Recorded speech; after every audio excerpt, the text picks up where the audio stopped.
자신의 내면을 파본 경험이 있는가? 나에게 일어나는 모든 일들은 애초에 예정되어 있었다. 당신에게 일어나는 모든 일들은 태초부터 당신을 위해 예정된 것들이다.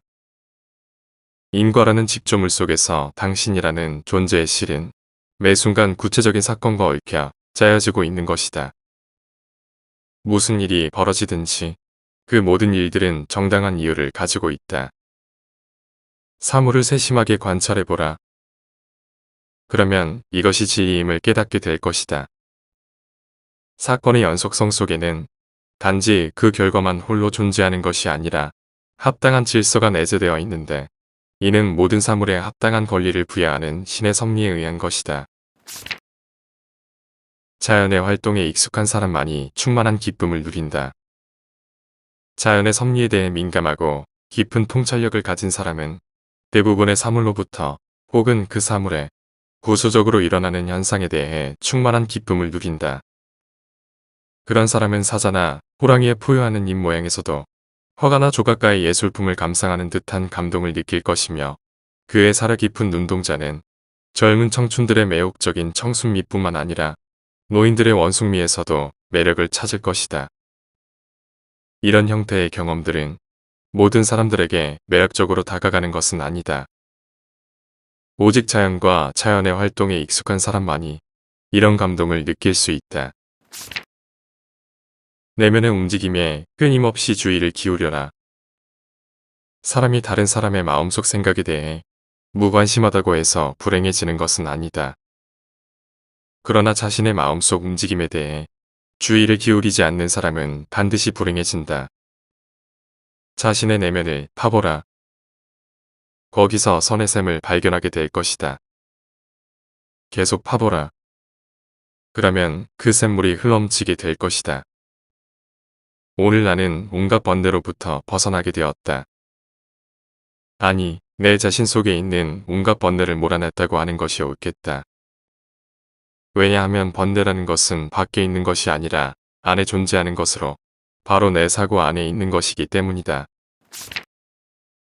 외부적인 원인에 의해 일어나는 일들에 동요되지 마라. 하루하루가 마지막 날인 것처럼 살아라. 절대로 화를 내지 말고 몰인정하지 않으며 자기를 과시하지 않는 것. 이것이야말로 안전한 인격에 도달하는 길이다.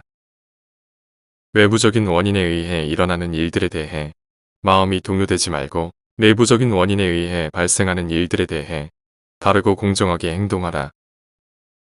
당신의 의지와 행위가 모두 사회적 규범과 본성의 법칙을 따르도록 하라. 행동을 할 때 그 목적에 대해 자문하는 습관을 들여라.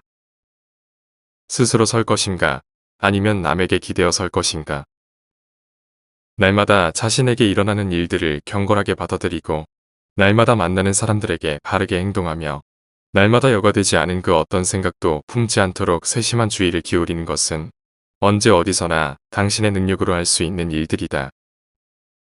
모든 행동에 있어서 그것이 누구에 의해 행해지든 이것을 하는 목적이 무엇인가? 라고 질문하는 습관을 들여라. 그러나 이 질문을 누구보다도 먼저 자기 자신에게 하라. 당신이 직면한 문제, 그것이 의견이든 행동이든 원리든 혹은 말이든 오직 그것에만 온 신경을 집중하라. 당신이 이런 일들로 인해 힘들어하는 것은 어쩌면 당연하다. 왜냐하면 당신은 오늘보다 내일 더 선해지기를 바라고 있기 때문이다. 나를 괴롭히는 고민의 대부분은 내가 빚어낸 것들이다. 당신을 괴롭히는 고민들 가운데 상당 부분은 전적으로 당신의 공상이 빚어낸 쓸데없는 것들이다. 당신에게서 이런 것들을 제외하고 보다 넓은 세계로 들어갈 수 있도록 하라. 당신의 생각이 우주를 포용하고 영원한 시간을 묵상하며 모든 피조물들의 빠른 변화에 유의하고 당신의 출생에서 죽음에 이르는 짧은 순간을 출생 이전의 무함과 죽음 이후의 영혼과 비교하면서 자기를 넓혀가라. 쾌락과 욕망의 꼭두각시 노릇을 지금 당장 멈춰라. 정신이 타락하는 것은 우리를 둘러싼 환경의 부패나 파괴보다 훨씬 더 무서운 일이다. 환경의 오염은 우리의 동물적 생명을 빼앗아가지만 정신의 오염은 우리의 인간성을 빼앗아가기 때문이다. 육신이 아직도 생생한데 영혼이 비틀거린다는 것은 참으로 수치스러운 일이다. 모든 환상을 멀리하라. 욕망의 꼭두각시 노릇은 이제 멈춰라. 현재의 시간에만 의미를 두라. 자신이 직접 경험했든 타인을 통해 간접 경험했든 그 실체를 인식하는 법을 배워라. 지각의 대상들을 원인과 결과에 따라 분류하라. 당신의 최후의 순간에 대해 명상하라. 그리고 이웃의 잘못을 들추지 말고 그것을 행한 사람에게 머물게 하라. 사람들의 찬사와 비난은 칼의 양날과도 같음을 알아라. 헤아릴 수 없이 많은 군중들의 신비적인 종교의식, 폭풍과 맑은 날을 가리지 않고 계속되는 그들의 항해, 그리고 태어나서 더불어 살다가 죽어가는 천태만상의 삶을 높은 곳에서 내려다보라.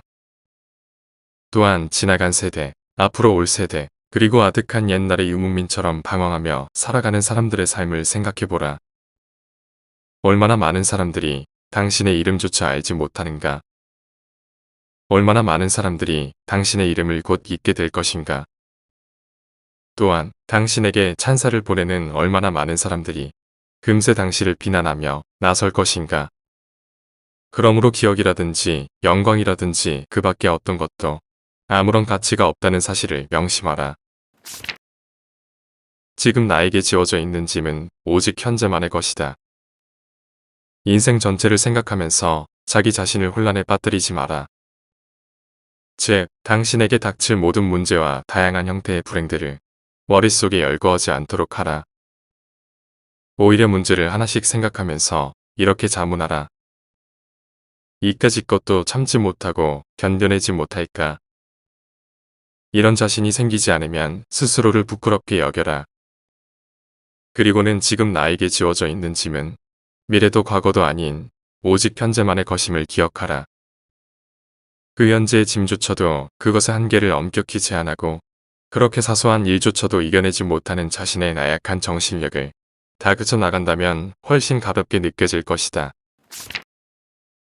앞의 내용은 마르쿠스 아우렐리우스가 지은 마르쿠스 아우렐리우스의 명상록의 일부분이다. 마르쿠스 아우렐리우스는 로마의 오현제 중 마지막 황제이면서 스토아 학파의 철학자이다.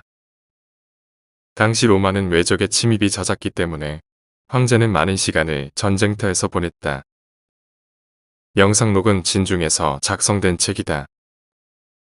살다 보면 크고 작은 결정을 내려야 하는 순간이 찾아온다. 많은 사람들이 선택의 기준을 외부에서 찾는다.